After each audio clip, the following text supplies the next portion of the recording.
Every year for as long as I've known or been around, I put up posted signs. No trespassing, no hunting, no fishing, entry prohibited without permit.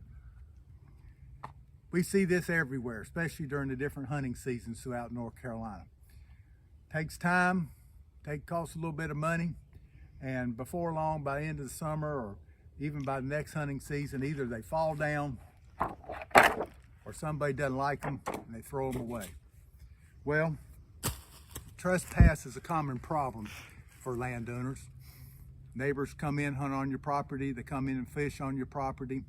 There is certain liability with that. Once again, people cut over timber perhaps on your property. I always say other people like to ride their four-wheelers and come on, and when you're not there, and these signs disappear. So there is an alternative. In 2011, the state of North Carolina passed what they call the North Carolina Landowners Protection Act.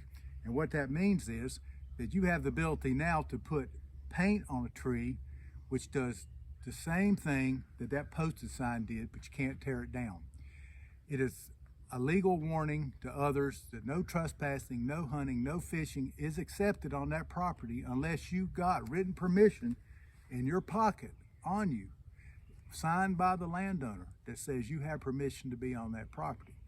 Many landowners are starting to see the purple paint around and wonder what that means. Well, you can do the same thing. The tools I like to use, of course, are a machete.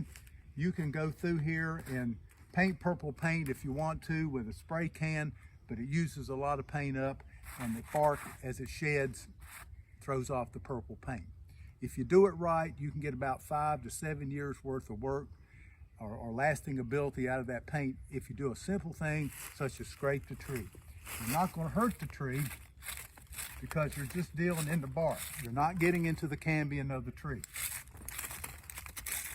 To make a smooth surface, the band needs to be at least 4.5 to 5 feet high. It needs to be at least 1 foot in size and height, and at least 1.5 to 2 foot in width. And the machete or draw knife works great, especially on rough fissured barks like pine trees and hickories. Wear a pair of gloves and you can do it. It's not that hard. It builds muscles too. Now, I've got a clean surface now on this white oak tree, and I'll put a purple band of paint right there. That is a window that tells people no trespassing, no hunting, no fishing. You're not allowed on this property unless you have written permission. I recommend using a high quality latex paint. It's a lot easier to clean up, especially if you get it on yourself. It's going to run you anywhere from $45 to $50 a gallon, but it's worth it. A gallon will do about 1 mile to 1.5 miles of marking paint like this. You need to do a tree every 50 to 75 feet. It follows the boundary line, which you've marked or you know where it is, and you do this facing your neighbor. So it's not that hard. Carry the gallon of paint with you, a disposable paintbrush, and go through there and do this. These are great winter projects to do. It's important, a lot better than the signs, and really not that expensive. I'm Rhett Davis with the North Carolina Tree Farm Program.